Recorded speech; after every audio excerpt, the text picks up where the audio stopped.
Que s'est-il passé cette semaine? Plein de choses. Mais comme on ne peut pas parler de tout, alors nous avons pensé faire une petite sélection de quelques informations qui ont marqué cette semaine. Les rebelles du M23 ont pris le contrôle des localités de Miriki et de Kimaka, situées à une dizaine de kilomètres de la commune rurale de Kanyabayonga Centre, dans le territoire de Lubero, dans la province du Nord Kivu. Ça s'est passé dans la soirée du jeudi 27 juin. Bien évidemment, les habitants ont pris la fuite pour sauver leur vie. Ceux qui sont restés témoignent que les rebelles ont tenu un meeting le matin du vendredi 28 juin à Miriki. Selon un article de Radio Okapi, le colonel Alain Kiwewa, administrateur du territoire de Lubero, a confirmé que le combat entre le FRDC et le M23 se poursuivent autour de ces deux localités. Il a également rapporté que les rebelles ont largué plusieurs bombes touchant Kanyabayonga et Kirumba. Un bilan provisoire fait état de 5 morts, dont un enfant, ainsi que plusieurs blessés. Le même vendredi, on a aussi parlé du placement sous mandat d'arrêt provisoire et du transfert à la prison centrale de Makala jeudi 27 juin au soir de l'ancien ministre du Développement rural François Rubota et de l'homme d'affaires Mike Kassenga.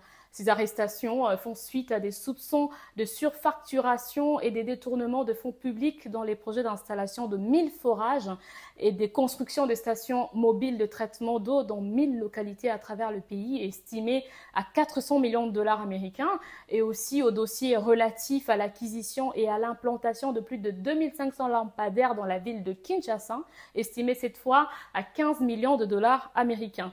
Nicolas Kazadi, l'ancien ministre des Finances, élu député national lors des législatives de décembre 2023, est lui aussi dans les collimateurs de la justice. Même si l'Assemblée nationale a donné son accord pour qu'une enquête le concernant soit ouverte, l'ancien argentier national est encore libre grâce à ses immunités parlementaires. Pour rappel, l'affaire a éclaté après la publication du rapport conjoint de l'Observatoire de la dépense publique ODEP et de la Ligue congolaise de lutte contre la corruption LICOCO, publié le 12 avril 2024. L'affaire est donc à suivre. Pour le jeudi 27 juin, on note également un changement à la tête de la conférence épiscopale nationale du Congo, SANCO. Monseigneur Fulgence Muteba, archevêque de Lubumbashi, remplace Monseigneur Marcel Outembi, archevêque de Kisangani, qui a dirigé cette structure de l'Église catholique pendant 8 ans. La SANCO, on le sait, ne s'occupe pas que des affaires liées à la vie de l'Église, mais elle fait également entendre sa voix dans les différents débats de société ayant notamment trait à la politique. Plus de 600 élèves finalistes des humanités ont raté jeudi 27 juin la dernière journée des épreuves de l'examen d'État dans les territoires de Massissi, dans la province du Nord Kivu, à la suite des bombardements des rebelles du M23 et des éléments de forces rwandaises de défense, selon les sources locales. Alain Lebangué, inspecteur principal provincial de ce territoire, a déclaré à nos confrères de 7sur7.cd qu'après l'annonce de l'arrivée de ces derniers, les élèves et les chefs de centre ont abandonné les items d'examen d'État pour sauver leur vie. Il a renseigné que sa hiérarchie pourrait se réunir pour trouver une solution concernant ces élèves.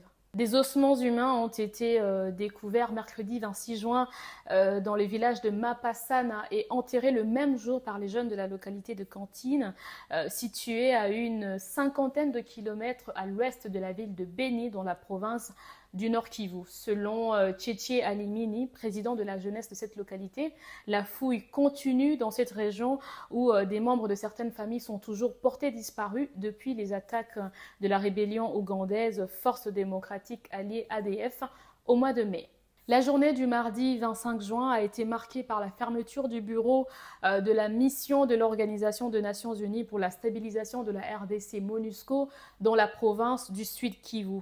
Outre la chef de la mission Bintou Keïta, de nombreuses autorités congolaises ont participé à cette cérémonie officielle, parmi lesquelles la première ministre Judith Suminwa Tuluka, le vice-premier ministre et ministre de l'Intérieur Jacquemain Chabani, qui a déclaré, je cite, « La RDC reconnaît le travail travail combien louable accompli par la MONUSCO en sa faveur.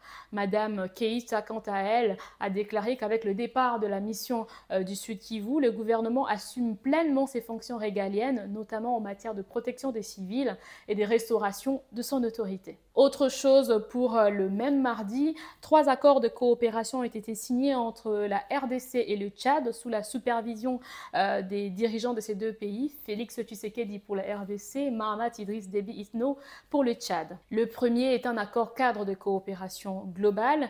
Le deuxième, qui pourrait vous intéresser personnellement, porte sur l'exemption des visas réciproques pour les citoyens de chaque pays, donc ils peuvent voyager sans obligation de présenter un visa. Le troisième fait un focus sur des consultations diplomatiques régulières. On en avait parlé la semaine dernière, les tribunaux militaires de Kinshasa avaient jusqu'au 25 juin pour donner une suite à la demande de liberté provisoire des détenus poursuivis pour la tentative de coup d'État du 19 mai. Au final, le tribunal a rejeté la demande.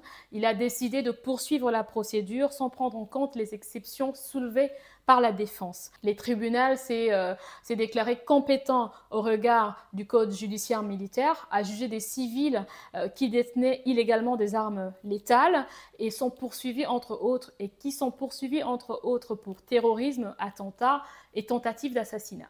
L'actualité qui a dominé la journée du lundi 24 juin 2024 était les débuts de la session ordinaire de l'examen d'État. Elle a officiellement été lancée par la première ministre Judith Suminwa-Tuluka. La ministre d'État chargée de l'Éducation nationale et de la nouvelle citoyenneté a fait savoir que ces épreuves se sont déroulées dans les 60 provinces éducationnelles ainsi que hors frontières. Je voudrais ici remercier le gouvernement central pour avoir pris en charge les frais de participation des finalistes aux épreuves certificatives de toute la province du Nord Kivu. Combien d'élèves ont-ils participé à ces épreuves? 962 887 candidats du cycle long, dont environ 42% de filles, et 5 417 candidats du cycle court, dont 18,5% de filles, y participeront. Ils sont répartis sur 2 960 centres de passation. Madame Malou a souligné que il est aussi crucial que l'ensemble de la communauté éducative agisse de manière responsable pour éviter toute forme de fraude ou de tricherie.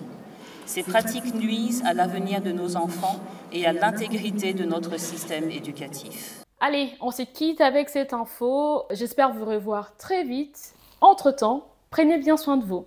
Ciao!